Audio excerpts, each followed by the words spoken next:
Hello दोस्तों, स्वागत है आपका अपना YouTube channel JMS coaching bye Siyaram sir में। कैसे हैं आप?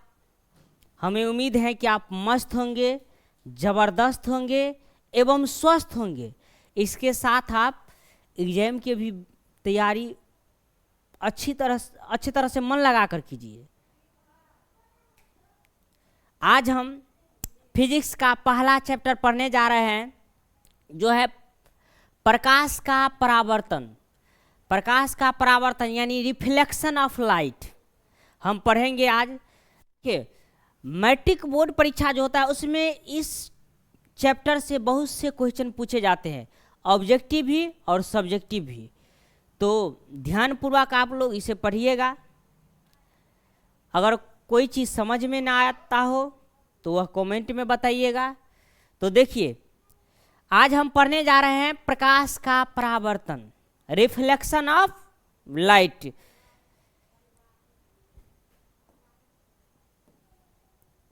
तो देखिए, इसमें सबसे पहले है प्रकाश क्या है।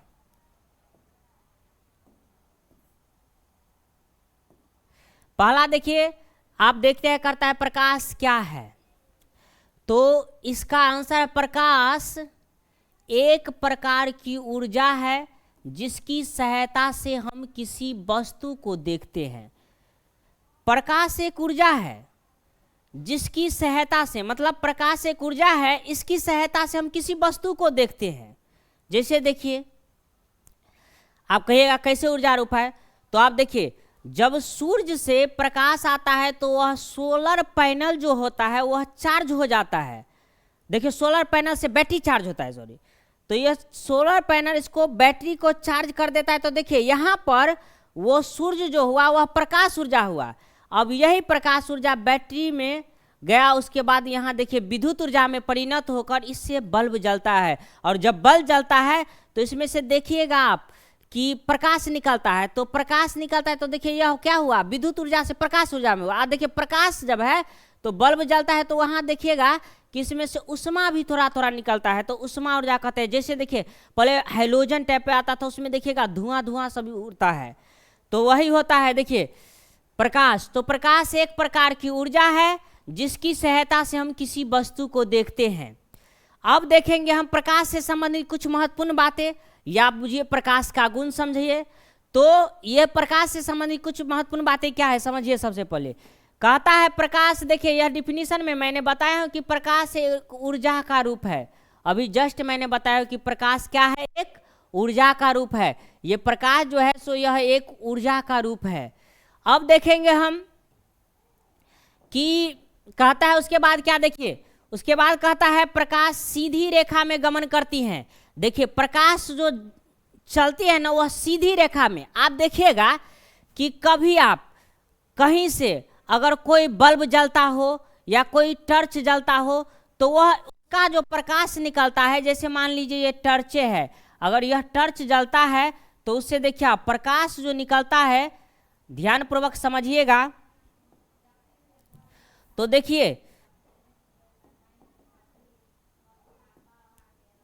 जैसे ये टर्च हुआ, मान लीजिए ये टर्च है, इस टर्च के देखिएगा अगर ये टर्च जला, सॉरी ये टर्च जला, देखिए मान लीजिए ये टर्च है और टर्च जलता है, तो देखिएगा ये प्रकाश जो है वह सीधी सीधी रेखा में जाती है। कभी ऐसे देखिएगा कि ऐसे इसी प्रकार से वह सीधी रेखा में जाती है, और देखिए यह सीधी रेखा में हमेशा जाती है। कभी ऐसे नहीं देखिएगा कि टर्च से प्रकाश ऐसे ऐसे करके या ऐसे ऐसे करके किसी तरह से टेढ़ी मेढ़ी जाती है, वह सीधी रेखा में जाती है।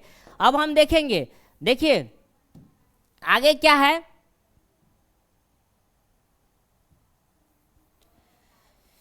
अब देखिए हम क्या बोले थे तभी कि प्रकाश की उपस्थिति में किसी वस्तु को देखा जाता है। तो देखिए, यह प्रकाश न रहे तो हम किसी वस्तु को नहीं देख सकते हैं उसकी सहायता से। तो देखिए ऐसे, यह देखिए, यह जो देखता है, देखिएगा यहाँ जो है दिखाते हैं, रुकिए, यहाँ देखिए ये जो है, देखिए ये आप देखिए ये व्यक्ति है, वह क्या है, लालटेन लेकर या देखिए टॉर्च लेकर इस अंधेरे वाले गुफे में गया है। तो यह देखिए प्रकाश की सहायता से वह किसी वस्तु को देखा है। जबकि अंधेरा में जाता तो वह नहीं दिखता। इसीलिए यह प्रकाश की सहायता से, तो यह ऊर्जा है जिसकी सहायता से हम किसी वस्तु को देखते हैं। देखिए उसके बाद अब हम आगे देखते हैं क्या है।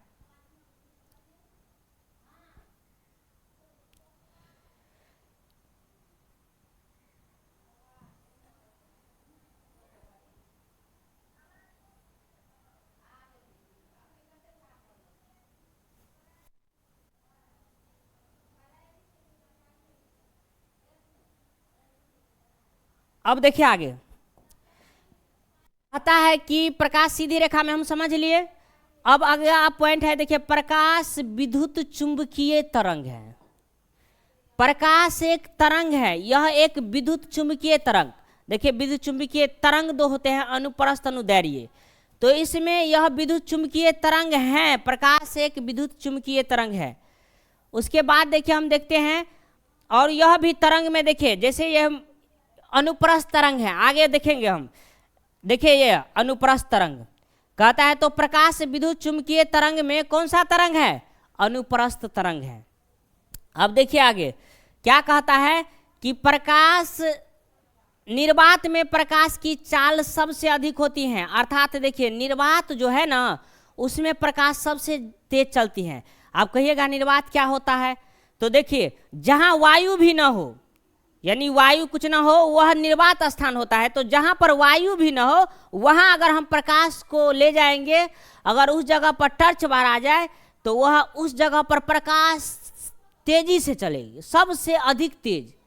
मतलब निर्वात में प्रकाश की चाल सबसे अधिक होती है, और यह चाल जो होती है वह 3 × 10⁸ मीटर प्रति सेकंड की होती है। निर्वात या हवा दोनों में यह प्रकाश की चाल 3 × 10⁸ मीटर प्रति सेकंड होता है। अब देखिए तो हम ध्यान रखेंगे, देखिए हवा और निर्वात में जैसे लिखा रहता है, हवा और निर्वात में से मान यह 3 × 10⁻, लेकिन देखिए हवा की अपेक्षा निर्वात में अधिक होती है।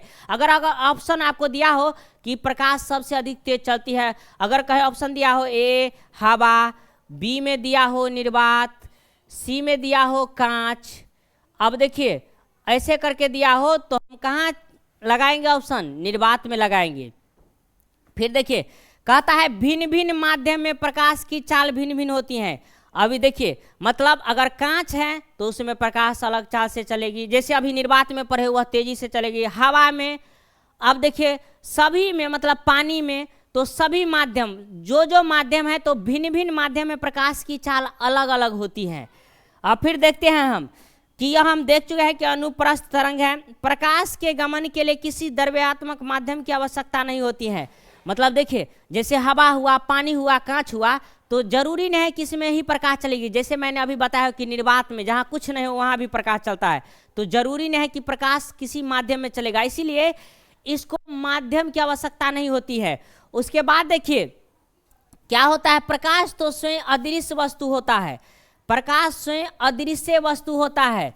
यह स्वयं जो है प्रकाश क्या होता है, इससे आगे वाले भी देखिए, प्रकाश स्वयं अदृश्य वस्तु है, अदृश्य वस्तु है, किंतु अदृश्य वस्तु है, लेकिन इसकी उपस्थिति में हम किसी वस्तु को देखते हैं, लेकिन इसकी उपस्थिति में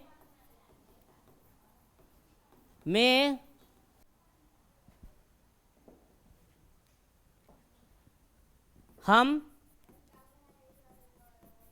किसी वस्तु को देखते हैं,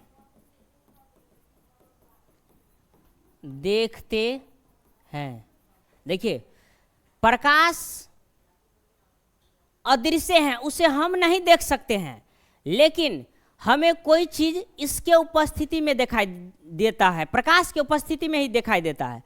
तो देखिए अब देखते हैं, उसके बाद हम कहते हैं, यानी लिख लीजिएगा नोट करके कि प्रकाश की हवा और निर्वात में प्रकाश की चाल, यानी हवा या निर्वात में प्रकाश की चाल, निर्वात में प्रकाश की चाल, प्रकाश की चाल 3 × 10⁸ मीटर प्रति सेकंड होता है, यानी 3 × 10⁸ मीटर प्रति सेकंड हवा या निर्वात में प्रकाश की चाल होता है। अब देखिए होती है। उसके बाद क्या है, देखिए जैसे इसको ऐसे भी लिखा रहा है तो देखिए जैसे 3 गुने 10⁸ मीटर सेकेंड इनवर्स, वो भी सही होगा। क्यों, देखिए जैसे m/s हुआ तो मीटर प्रति सेकेंड, तो ये ऊपर यहाँ 1 हुआ, इस पावर कुछ नहीं हुआ तो ये ऊपर जाता है तो इसका पावर माइनस हो जाता है, इसीलिए m और माइनस। तो इस प्रकार से बटा जब हटेगा तो ऐसे m इनवर्स, अगर हिंदी में दिया हो तो उसे ऐसे लिखा रहेगा प्रति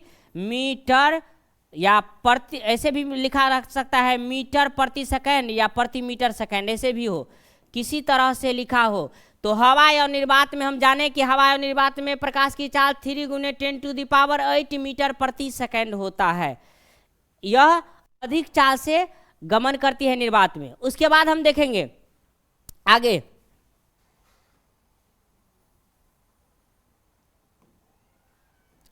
अब हम जानते हैं प्रकाश स्रोत। आखिर यह प्रकाश जो है कहाँ से आता है, तो प्रकाश स्रोत से, स्रोत अगर देखिए किसी भी वस्तु का स्रोत, जहाँ से जो चीज उत्पन्न होता है, वो जो चीज होता है उत्पन्न वही स्रोत होता है। जैसे देखिए मान लीजिए प्रकाश है तो सूर्य से आता है, बल्ब से आता है, लालटेन से आता है, मोमबत्ती से आता है। तो जिस जिस वस्तु से प्रकाश आता है वह प्रकाश स्रोत है। जैसे तारे से आता है, जुगनू से आता है, वह सब प्रकाश स्रोत है। अब देखिए प्रकाश स्रोत, तो जिस वस्तु से प्रकाश निकलती है उसे प्रकाश स्रोत कहते हैं। अर्थात जिस वस्तु से प्रकाश निकलती है उसे प्रकाश स्रोत कहते हैं। जैसे देखिए सूर्य से प्रकाश निकलता है, टॉर्च से प्रकाश निकलता है, जुगनू से प्रकाश निकलता है, मोमबत्ती से प्रकाश, तो जो भी वस्तु प्रकाश उत्सर्जित करे यानी प्रकाश जिससे निकले वह प्रकाश स्रोत कहलाता है। उसके बाद देखिए ये 2 प्रकार के होते हैं प्रकाश स्रोत। पहला देखिए प्रकाश स्रोत 2 प्रकार के होते हैं, 2 टाइप्स ऑफ, देखिए लाइट सोर्स। तो ये 2 प्रकार के होते हैं, 2 प्रकार के, यानी पहला होता है देखिए प्राकृतिक प्रकाश स्रोत, प्राकृतिक प्रकाश स्रोत, दूसरा होता है मानव निर्मित प्रकाश स्रोत। देखिए प्राकृतिक प्रकाश स्रोत और मानव निर्मित प्रकाश स्रोत, तो ये है नेचुरल लाइट सोर्स और ये है मेड मैन लाइट सोर्स। तो यहाँ देखिए प्राकृतिक प्रकाश स्रोत में क्या होता है, जो प्रकृति के द्वारा बनाया गया हो। प्राकृतिक प्रकाश स्रोत जो प्रकृति के द्वारा बनाया गया, तो जैसे देखिए यह इसमें आता है सूर्य, जैसे हुआ तारा, जैसे हुआ जुगनू, जुगनू, ये सब हुआ तारा, जुगनू इत्यादि कीजिए, ये सब क्या है, प्राकृतिक प्रकाश स्रोत है। यह प्राकृतिक प्रकाश स्रोत उसे कहते हैं जो भगवान के द्वारा बनाया गया हो, यानी भगवान के द्वारा बनाया गया हो वह प्रकृति कहलाता है।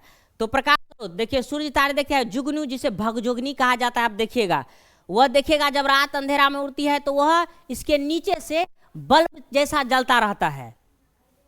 उस समय में नहीं बच्चे रहते हैं तो कहते हैं देखिए देखिए देखिए क्या जा रहा है, क्या जा रहा है, तो यही है भगजोगनी। उसके बाद देखिए मानव निर्मित प्रकाश स्रोत हम पढ़ेंगे। तो मानव निर्मित क्या होता है, जो मानव के द्वारा खुद मानव निर्माण किया हो, तो मानव के द्वारा बनाया गया हो, मानव निर्मित प्रकाश स्रोत कहलाते हैं। जैसे में हम देखिए मोमबत्ती मानव बनाता है, मोमबत्ती।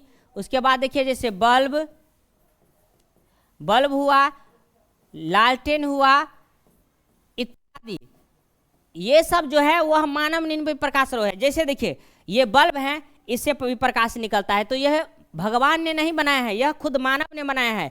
देखिए ये सूर्य है, इससे भी प्रकाश निकलता है, ये प्रकाश स्रोत है ये दोनों। तो ये भगवान ने बनाया है, कोई आदमी नहीं बनाया है, लेकिन इसको आदमी बनाया है, मोमबत्ती ये सब का आदमी। तो हम प्राकृतिक और मानव निर्मित प्रकाश स्रोत को आप समझेंगे। तो देखिए प्राकृतिक प्रकाश स्रोत आपको जैसे कहे प्राकृतिक प्रकाश स्रोत, प्रकाश स्रोत, तो क्या होगा, प्रकृति के द्वारा निर्मित प्रकाश स्रोत को, प्रकृति द्वारा निर्मित प्रकाश स्रोत को, निर्मित प्रकाश स्रोत को, स्रोत को प्राकृतिक प्रकाश स्रोत कहते हैं। यानी प्राकृतिक के द्वारा जो भगवान ने बनाया हो उसे प्राकृतिक प्रकाश स्रोत हम कहते हैं। जैसे में आप देखिए अभी जस्ट जाने हैं, सूर्य हुआ, तारे हुआ, जुगनू हुआ इत्यादि हम लिखेंगे। अब देखिए जो सब प्रकृति के द्वारा बनाया गया हो। अब देखिए मानव निर्मित क्या होता है? मानव निर्मित वह होता है निर्मित प्रकाश स्रोत। मानव के द्वारा बनाए गए प्रकाश स्रोत को, मानव के द्वारा बनाए गए प्रकाश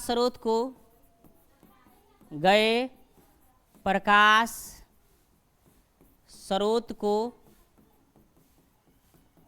मानव निर्मित प्रकाश स्रोत कहते हैं। प्रकाश स्रोत कहते हैं, अर्थात जो भगवान ने बनाया है उसे प्राकृतिक, जो मानव ने बनाया मानव निर्मित। जैसे हुआ लालटेन, बल्ब, मोमबत्ती इत्यादि, ये सब है मानव निर्मित प्रकाश स्रोत। तो देखिए यह खुद मानव ने बनाया है और ये भगवान ने बनाया है, कोई मानव नहीं बनाया है। तो इस प्रकार हम देखिए प्रकाश स्रोत क्या, तो जिससे प्रकाश से निकलते हैं उसे प्रकाश स्रोत कहते हैं।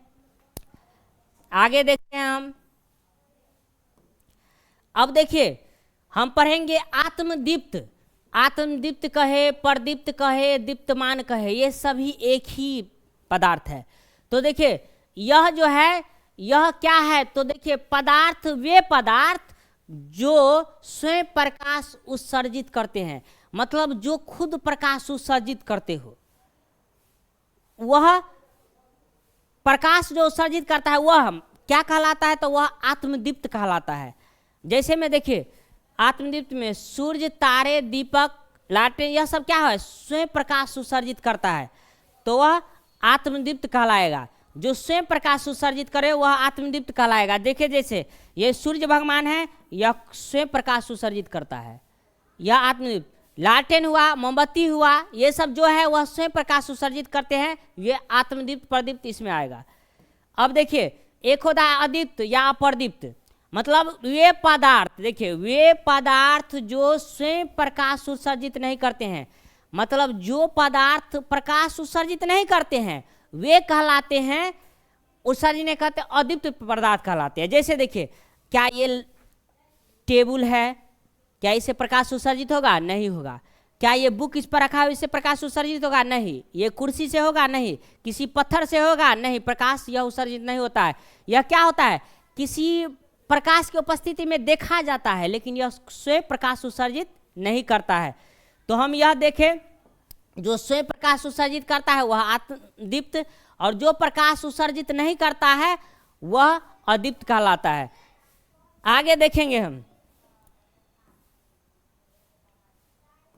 अब देखिए एक आप कहिएगा, जैसे कहे कि चंद्रमा, तो आप कहिएगा सर ये तो चंद्रमा जो है ना वह प्रदीप्त हुआ, लेकिन ऐसा नहीं। आप सोचते होगा ऐसे ना, लेकिन ऐसा नहीं होता है। देखिए चंद्रमा भी अदीप्त पदार्थ है, मतलब चंद्रमा खुद प्रकाश उत्सर्जित नहीं करता है। चंद्रमा जो है वह खुद प्रकाश उत्सर्जित नहीं करता है, वह भी एक अदीप्त पदार्थ है। तो कहिएगा कैसे वह रात में इस तरह से पूर्ण रूप से प्रकाश देता है? तो देखिए वह करता क्या है, सूर्य के प्रकाश को, देखिए लिखा हुआ है, क्योंकि यह प्रकाश नहीं उत्सर्जित करता है बल्कि अपने पर पड़ने वाले सूर्य प्रकाश को परावर्तित, अर्थात दिन में यह सूर्य से प्रकाश लेती है, उसके बाद रात में इसी प्रकाश को, मतलब सूर्य से लेने वाले प्रकाश को परावर्तित करती है वह। तो इसीलिए चंद्रमा अदीप्त पदार्थ है, खुद उसके पास प्रकाश उत्सर्जन करने की क्षमता नहीं, वह स्वयं प्रकाश उत्सर्जित नहीं करता है, वह सूर्य के प्रकाश को परावर्तित करता है। तो हम देखें आगे देखते हैं प्रकाशीय माध्यम। देखिए जिससे होकर वह क्षेत्र, जिससे होकर प्रकाश वस्तु से निकलकर आंख तक पहुंचती है, प्रकाशीय माध्यम कहलाते हैं। देखिए जैसे अभी मान लीजिए जैसे हम ट्यूबलाइट लगाए हैं जैसे ऊपर, तो ये ट्यूबलाइट का जो रोशनी है नीचे आ रहा है, तो वह और यह देखिए हम देख रहे हैं प्रकाश को, तो यह क्या हुआ, माध्यम से यह हवा है इसमें, लेकिन यह आंख तक प्रकाश आया, तो यह हवा जो हुआ प्रकाशीय माध्यम हुआ। जैसे पानी के माध्यम से, तो यह प्रकाशीय माध्यम हुआ। तो देखिए जैसे हवा, कांच, पानी, देखिएगा आप कांच है तो इस तरफ अगर इजोता है उस तरफ भी दिखाएगा, तो इसलिए दिखाएगा क्योंकि यह प्रकाशीय माध्यम हुआ। और वह क्षेत्र जिससे होकर प्रकाश वस्तु से निकलकर आंख तक पहुंचती है क्या कहलाते हैं, प्रकाशीय माध्यम कहलाते हैं। अब देखेंगे हम पारदर्शी पदार्थ। पारदर्शी वे पदार्थ जिनसे होकर प्रकाश आर पार निकलते हैं। पारदर्शी देखिए जैसे एक कांच रहे और उसमें आप टर्च जलाइएगा तो इस पार से इस पार हो जाएगा। जैसे यहाँ देखिए यहाँ भी वायु है ना, लेकिन इधर अगर प्रकाश बढ़ रहा है तो देखिए इजोत इधर भी आ रहा है, इसका यह भी प्रकाश इधर भी आ रहा है। इसका मतलब है वायु जो है पारदर्शी है, इससे आर पार प्रकाश जा रहा है तब ना। अगर नहीं जाते, जैसे हम अगर ये हाथ ले लेते नहीं जाते तो यहाँ पर बारेंगे तो क्या होगा, प्रकाश नहीं, जैसे ईंट ले लेंगे और इस तरह से बारेंगे तो प्रकाश इस पार नहीं आएगा, तो यह पारदर्शी नहीं होगा। कांच में इस तरफ से अगर टर्च लगाएगा तो इस तरफ ही जोत जाएगा, तो यह प्रकाश इस तरफ जाएगा ना, तो यही हुआ पारदर्शी पदार्थ जिससे प्रकाश आर पार मतलब उस तरफ से उस तरफ चला जाए। तो यह हुआ, जैसे में हम जाने हवा, देखिए कांच, हवा, पानी, पानी में भी ऐसा होता है। देखिए पानी अगर गिलास में पानी भर लीजिए, इस तरफ से टर्च मारिए, देखिए इस तरफ जाएगा, तो यह होता है यानी पारदर्शी पदार्थ ये सब। अब हम जानेंगे अपारदर्शी पदार्थ। तो देखिए अपारदर्शी पदार्थ वे पदार्थ जिनसे होकर प्रकाश आर पार निकलते नहीं है, मतलब जिससे प्रकाश उस पार से उस पार न निकले वह कहलाता है अपारदर्शी। तो देखिए अपारदर्शी कैसे बताएं कि अगर आप ईंट ले लीजिएगा, इस पर अगर बारिएगा तो इस तरफ नहीं दिखेगा। क्यों नहीं दिखेगा, क्योंकि यह एक अपारदर्शी पदार्थ हुआ, इसके कारण से यह दिखाई नहीं दिया। लेकिन अगर यही कांच रहता इस तरफ हम देख पाते हैं, पारदर्शी होता है इसीलिए। अब देखिए पारभासी पदार्थ वे पदार्थ जिनसे होकर प्रकाश का कुछ अंश बाहर निकलते हैं, मतलब देखिए प्रकाश के जब कुछ अंश इस पार से उस पार हो तो वह कहलाता है पारभासी। जैसे आप देखिएगा कि अगर घिसा हुआ कांच पर अगर घिसा है, उसमें अगर आप रोशनी डालिएगा तो थोड़ा थोड़ा प्रकाश इस तरफ आएगा, पूर्ण रूप से नहीं, जैसे सिंपल कांच में आता था वैसे नहीं, घसा में थोड़ा थोड़ा प्रकाश आएगा, तो ये हो जाएगा परभासी। जैसे आप देखिए तेल लगा हुआ कागज, एक कागज को तेल में भिगा लीजिएगा और उस पर आप क्या कीजिएगा, टॉर्च बारिएगा, तो देखिएगा तेल से भिगा हुआ थोड़ा थोड़ा आर पार उस पर प्रकाश जाएगा, यह परभासी होता है। तो जैसे कुहासा है, कुहासा में प्रकाश तब न देखते हैं कि अगर कुहासा में प्रकाश आर पार जाता, तो जब कुहासा लगा रहता है तो देखिएगा कि मतलब दूसरे एक जगह से दूसरी जगह हम नहीं देख पाते हैं। क्यों, क्योंकि कुहासा में यह थोड़ा थोड़ा दिखता है। आप कहिएगा मोटरसाइकिल से जब हम जाते हैं तो देखिएगा कुहासा में आप अगर बल्ब जलाए हुए रहिएगा तो पर भी आप देखिएगा कि एक्सीडेंट का खतरा रहता है। क्यों, क्योंकि थोड़ा थोड़ा प्रकाश जाता है, वही दिखता है, इसी कारण से ये प्रभासी है। ऐसा रक्त में भी होता है। आप देखिएगा, गौर करिएगा कि कैसे होता है, ऐसे करके टर्च मारिएगा कभी आप, तो हाथ का ये जो होगा वो पूर्ण रूप से लाल लाल दिखेगा। यह लाल लाल क्यों दिखा, क्योंकि प्रकाश का कुछ अंश गया तब ना, अगर नहीं होता तो इस तरफ जाता नहीं दिखता। तो यह ब्लड जो होता है वह भी प्रभासी होता है। तो हम जाने पारदर्शी जिससे प्रकाश आर पार निकलते हैं पारदर्शी, अपारदर्शी जिससे प्रकाश नहीं निकलते हैं आर पार अपारदर्शी, परभासी जिससे प्रकाश का थोड़ा थोड़ा अंश बाहर निकले।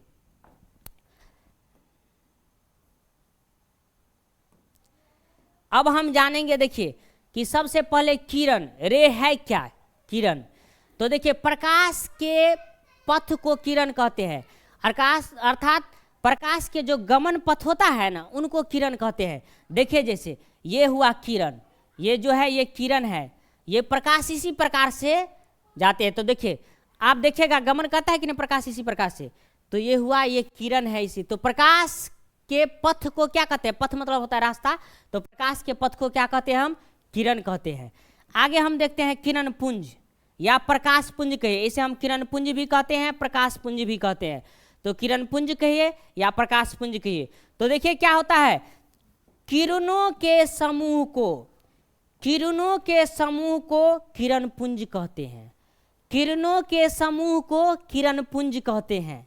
मतलब एक किरण नहीं, बहुत सारे किरण जैसे है। तो देखिए जैसे देखिए यहाँ पर देखते होइएगा कि यहाँ पर देखिए जैसे ये है ऐसे करके गया है, फिर देखिए ऐसे आया है, फिर देखिए ऐसे आया है, स्टार से ऐसे ऐसे करके देखिए बहुत सारे किरण निकला है। तो ये जो हुआ देखिए एक किरण नहीं कई किरण हैं, अर्थात एक किरणों का समूह है, बहुत सारे रहे तो उसे हम समूह बोलते हैं। तो इसी प्रकार यहाँ देखिए जैसे एक किरण था लेकिन यहाँ पर बहुत सारे किरण हैं तो उसे हम क्या कहते हैं, किरण पुंज कहते हैं। आप देखेंगे आगे हम देखिए ये किरण पुंज 3 प्रकार के होते हैं। किरण पुंज एक होता है पहला, देखिए ये हुआ समांतर किरण पुंज, ये पहला जो है ये है समांतर किरण पुंज।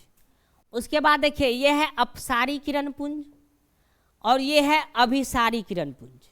तो देखिए समांतर किरण पुंज, अपसारी किरण पुंज, अभिसारी किरण पुंज। हम पहले जानते हैं कि समांतर किरण पुंज होता क्या है। तो देखिए जिस किरण पुंज की सभी किरणें एक दूसरे के समांतर हो उसे समांतर किरण पुंज, मतलब समझिए देखिए जैसे यहाँ पर जो है ना ये किरण देखिए आप सभी किरणें क्या है, देखिए जैसे दिखा रहा हूँ मैं, देखिए तो ये सभी किरणें क्या है, देखिए एक दूसरे के समांतर है ना समांतर। यहाँ इस तरह का जैसे ये है तो इसके तो इस तरह का जैसे किरण पुंज रहे, जैसे ऐसे रहे, देखिए जैसे ऐसे,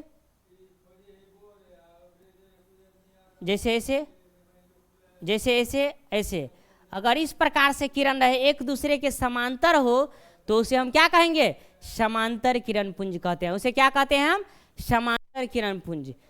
आप देखिए तो सबसे पहले हम जाने जिस किरण पुंज की सभी किरणें एक दूसरे के समांतर होती है अर्थात समांतर होती है उसे समांतर किरण पुंज कहते हैं।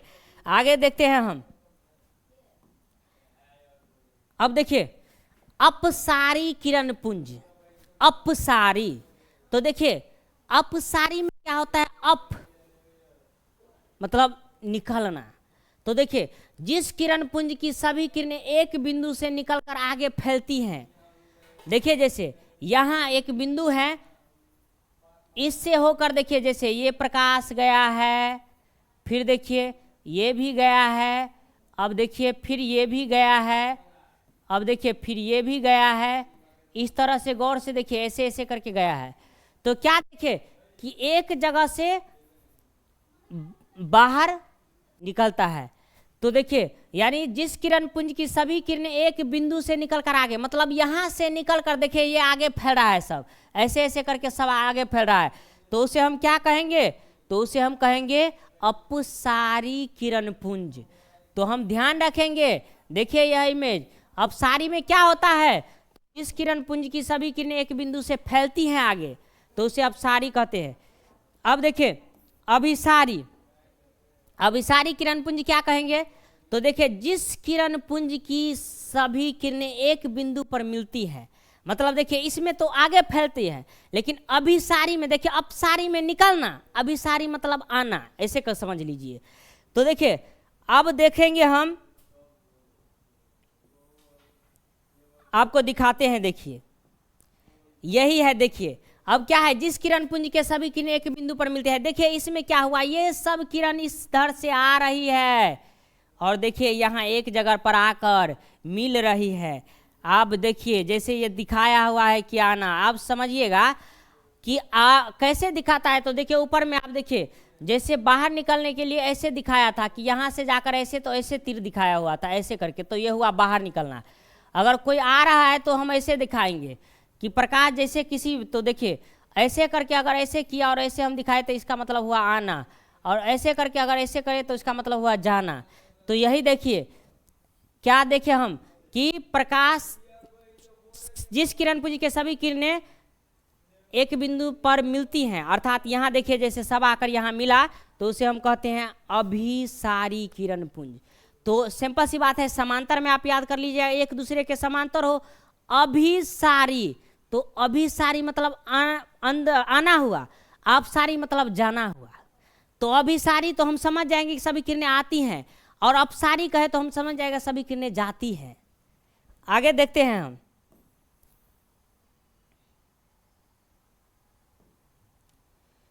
अब देखिए हमारा चैप्टर का ही नाम था रिफ्लेक्शन ऑफ लाइट, प्रकाश का परावर्तन। अब हम जानेंगे कि प्रकाश का परावर्तन क्या होता है। तो देखिए सबसे पहले प्रकाश का परावर्तन, रिफ्लेक्शन ऑफ लाइट जो हुआ, देखिए क्या होता है, किसी वस्तु से प्रकाश के किरण को या किसी चिकनी सतह से, किसी चमकीली सतह से टकरा कर पुनः उसी माध्यम में लौटने की घटना को प्रकाश का परावर्तन कहते हैं। किसी वस्तु से प्रकाश की किरण टकराती है और पुनः उसी माध्यम में लौट जाती है तो उसे हम प्रकाश का परावर्तन। जैसे आप देखिएगा कि जब सूर्य का रोशनी निकला रहता है, आप इधर से जाइएगा और एक घड़ी है कांच वाला जो रिफ्लेक्ट यानी परावर्तन करता हो, तो इधर से आपका दोस्त आता रहेगा तो आप क्या कीजिएगा, इस इधर से रोशनी है तो आप ऐसे करके रोशनी कर लीजिएगा और इस पर सूर्य का कीजिएगा तो उसके मुंह पर जाता है वह रोशनी। क्यों? सूर्य तो इधर से उगा है ना, फिर भी क्यों जाता है? क्योंकि यह घड़ी जो है वह प्रकाश का परावर्तन करता है, ये आता है उसी को फिर रिटर्न कर देता है उस माध्यम में, इसीलिए इसे हम प्रकाश का परावर्तन की घटना कहते हैं। देखिए तो किसी वस्तु से प्रकाश की किरण को टकराकर पुनः उसी माध्यम में लौटने की घटना को प्रकाश का परावर्तन कहते हैं।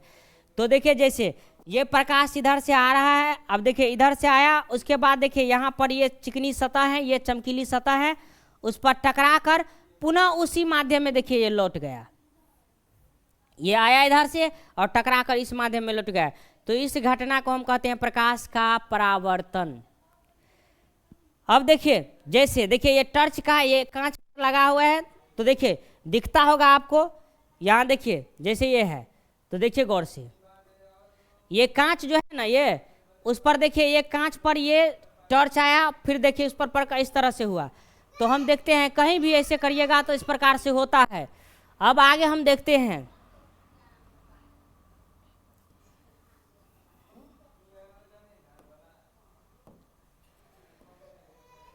देखिए क्या कैसे हम कहें कि देखिए अब एक कांच लेते, देखिए एक है जैसे हम लिए एक कांच, अब इस कांच को देखिए क्या करेंगे, हम एक कांच लिए और कांच को हम क्या करेंगे, तो अब देखिए इसको रज्जित करेंगे, पेंट करते हैं ना, उसी तरह फिजिक्स भाषा में से रज्जित करना बोलते हैं, तो हम रज्जित करेंगे। देखिए जैसे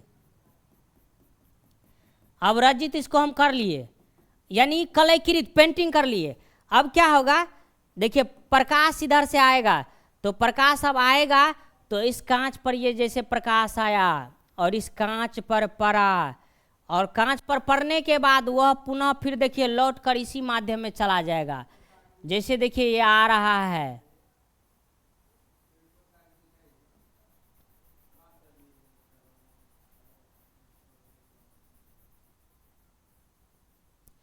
और ये देखिए जा रहा है,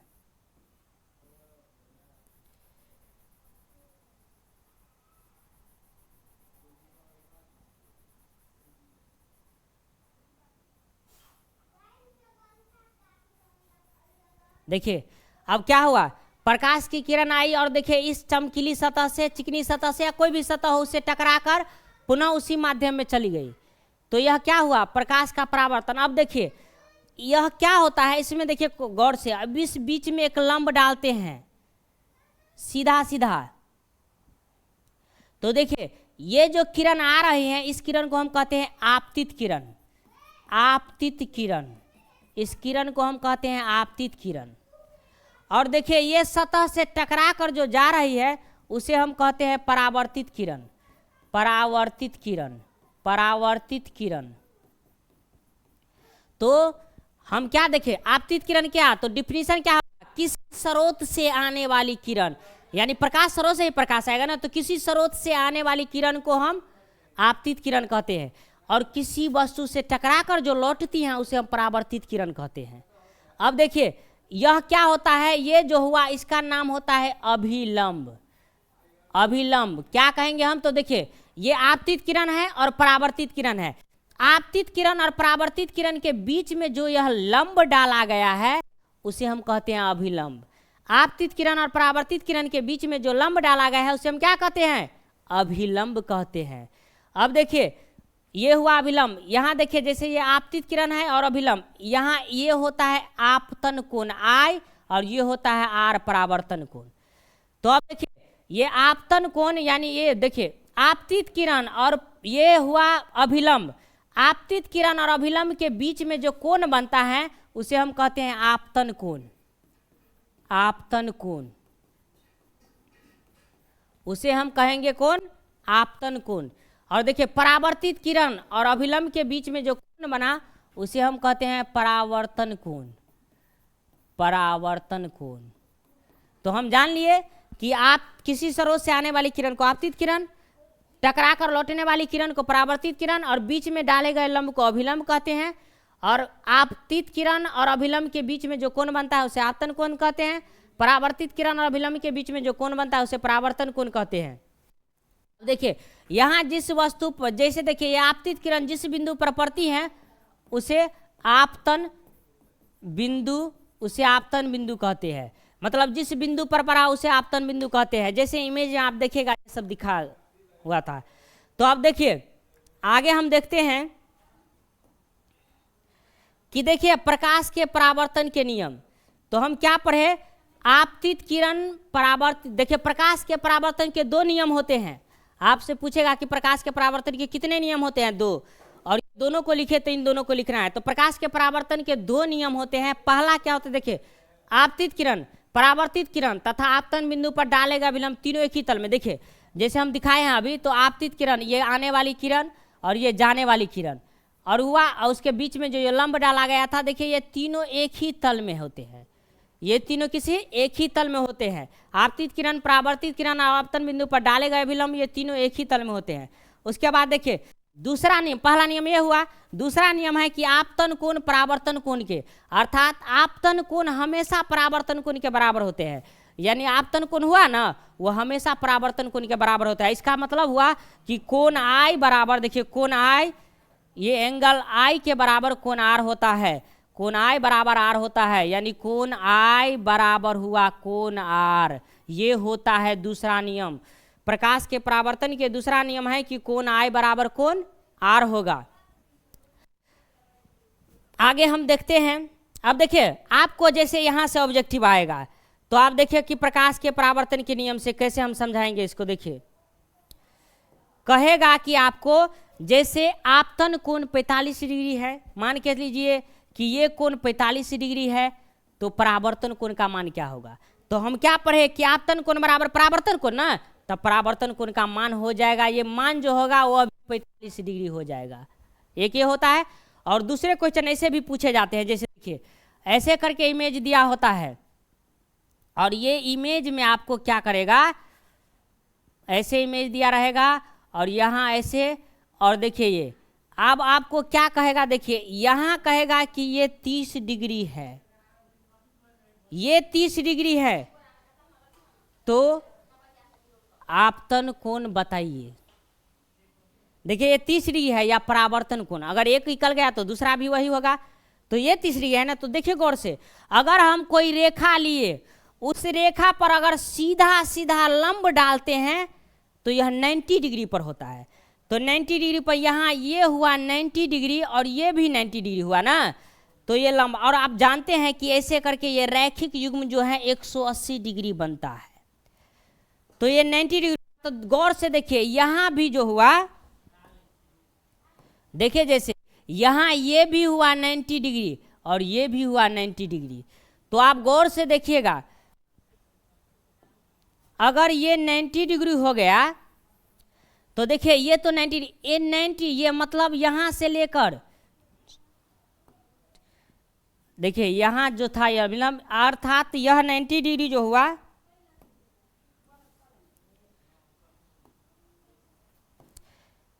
यहां से 90 डिग्री हुआ, तो देखिए यहां से लेकर इतना तक 90 डिग्री हुआ, तो उसमें ये 30 डिग्री है ना। तो सिंपल सी बात है कि 90 डिग्री में से हम 30 डिग्री को घटा देंगे, बराबर हो गया 60 डिग्री। अर्थात यहाँ जो हुआ ये आपतन कोण जो हुआ 60 डिग्री, जब आपतन कोण 60 डिग्री तो परावर्तन कोण भी 60 डिग्री होगा। तो इस तरह से हम निकालेंगे इसको। ये इस तरह के क्वेश्चन देखिए 10th लेवल में कंपटीशन में भी कुछ पूछे जाते हैं। तो यह देखिए इसी प्रकार हम जान लिए कि ये इसी तरफ अगर ऐसे दिया हो तो वैसे ही निकाले। जैसे कहे कि ये 40 डिग्री है तो इतना ये परावर्तन कोण क्या होगा, चाहे आपतन कोण, तो ये पूरे 90 डिग्री हुआ, तो ये 40 डिग्री 90 में से हम 40 घटा देंगे, तो 90 डिग्री में से अगर 40 डिग्री घटा दिए तो 50 डिग्री, अर्थात ये 50 डिग्री, जब ये 50 डिग्री तो ये भी 50 डिग्री हुआ। इस प्रकार तो हम देखें दो प्रकाश के परावर्तन के कितने नियम होते हैं, तो दो होते हैं। अब आगे देखते हैं। अब देखिए हम जाने थे आपतित किरण, परावर्तित किरण, अभिलंब के बारे में। तो देखिए हम इमेज इस प्रकार से बांटे थे। अब देखिए ऐसे ये और ये आने वाली किरण है और ये जाने वाली है, और ये बीच में जो डाला हुआ है अभिलंब। तो हम क्या पढ़े थे, गौर से देखिए। आपतित किरण क्या होता है, तो हम अभी जस्ट बोले हैं कि किसी स्रोत से, जैसे देखिए ये हुआ बड़ा दिखता है। अब देखिए तो ये हुआ आने वाला और ये हुआ जाने वाला, इस बीच में डाला गया अभिलंब होता है। तो देखिए क्या कहता है कि किसी स्रोत से आने वाली किरण। तो आपतित किरण क्या है, किसी स्रोत से आने वाली किरण को आपतित किरण, मतलब जैसे ये कहीं से आ रहा है, किसी स्रोत से, किसी प्रकाश स्रोत से ही आता होगा। तो ये देखिए प्रकाश स्रोत से आ रहा है, तो ये हुआ आपतित किरण। अब देखिए परावर्तित किरण क्या है, देखिए यहां से टकरा कर जो किरण जा रही है उसे हम परावर्तित किरण कहते हैं। तो देखिए क्या है, किसी वस्तु से टकरा कर लौटने वाली किरण को, मतलब आती है उसे आपतित, जो टकरा कर पुनः लौटेगी वह परावर्तित किरण हो जाएगी।